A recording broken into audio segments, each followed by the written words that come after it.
All right, everyone. The other day, our Labor Secretary Acosta resigned. He was the one. He was appointed to that role by Trump, but he had previously, many years ago, during the Bush administration, I think, or was it early Obama? He was the one who signed off on the sweetheart deal with Epstein. Now, interestingly, Barr is not recusing himself from this case. Originally, that was the tale. It's like, well, AG Barr will step aside and let these Clintonian people handle it. Whoops! Out of nowhere, he says, "No, I'm not. I'm not standing down. This is perfectly fine. I can reign over these proceedings as Attorney General." So then a lot of people are shaking their boots. There's a reason why the number of attacks on Trump have increased so much over the last few days. Yeah, there's a reason for that. They're trying to cover for Bill Clinton and Kevin Spacey and some of these other morons. Trying to cover to people who've actually seen Little St. James Island as opposed to Trump, who rode on Epstein's plane once for about an hour back to New York City, and that's about it. Yeah. So you get a situation where he's out of the way, and he was like, liberal and shit like that. He's gone. Well, not liberal, but you understand what I'm talking about. Within regards to the case, may have actually done the right thing, because I think what happened is they sort of let Epstein off the hook, but then they monitor him, and they probably were able to sort of see his web of entanglements and then nail other people. And that's probably why a lot of people appear to be nervous in Hollywood and DC right now. And it's funny because remember, the initial response, the first major response from anyone on the left wasn't even Bill Clinton denying everything. It was Pelosi's daughter saying, well, yeah, if they release a list of people who are doing bad things, it might include some of your favorite Democrats. Who do you think she's referring to? Could it be Bill Clinton? Could it be Al Franken? Could it be people like that? Probably. Remember, Kevin Spacey, big-time Dem donor. Weinstein, big-time Dem donor.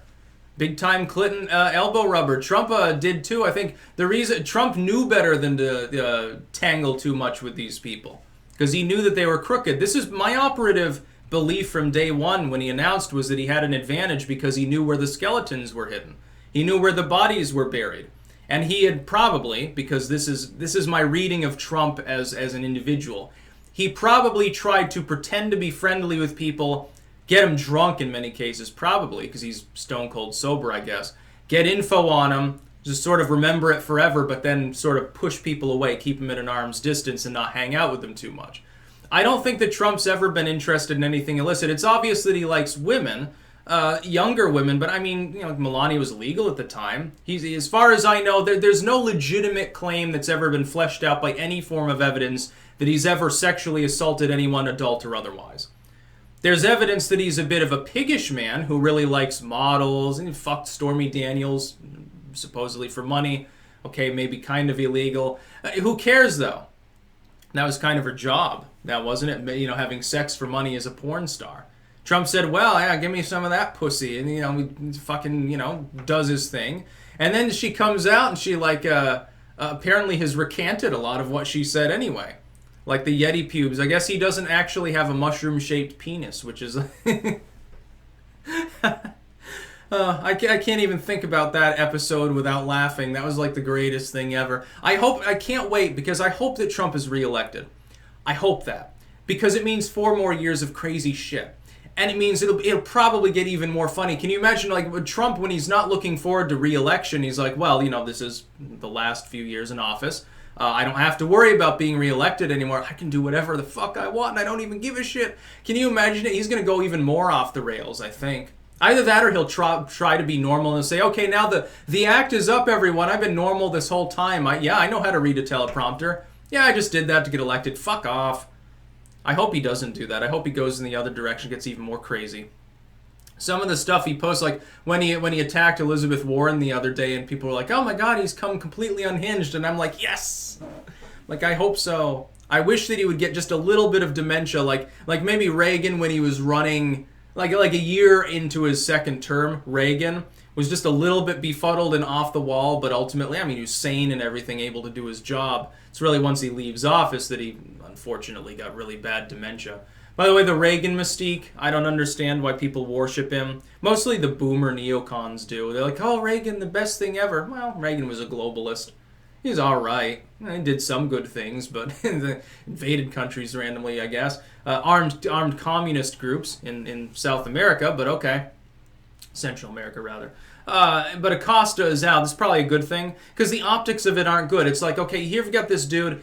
The sweetheart deal, so-called, with Epstein might have been in exchange for information. I mean, there's some sealed, closed-door stuff that went on, I'm sure. I'm sure it wasn't just a matter of, well, he didn't mean it. Yeah, he's been doing illicit stuff on a massive scale for 20 years, but, we're going to just ignore it. I don't think that's what happened. I think that there was some more tit-for-tat that went on behind closed doors in that deal. I think Epstein, the initial case and the new case against him will lead to many arrests. The only thing I would say is I don't think it's going to lead us to any big names. I think they might be mentioned, but the government ultimately will say, okay, hands off the Spaceys and Clintons. We'll kind of sort of implicate them maybe in the public light according to Trump or Barr. They might do that to throw their enemies under the bus.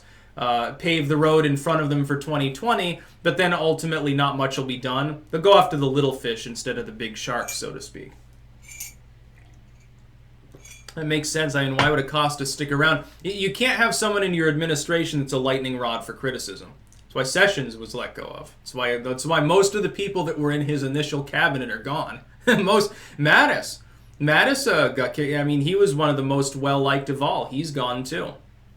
Thankfully, they replaced him with someone competent, but it's not James Mattis. So there are some people that are upset about that. It's like he just he practically breathed charisma insofar as I can sleep soundly knowing that he's in charge of these matters, so to speak.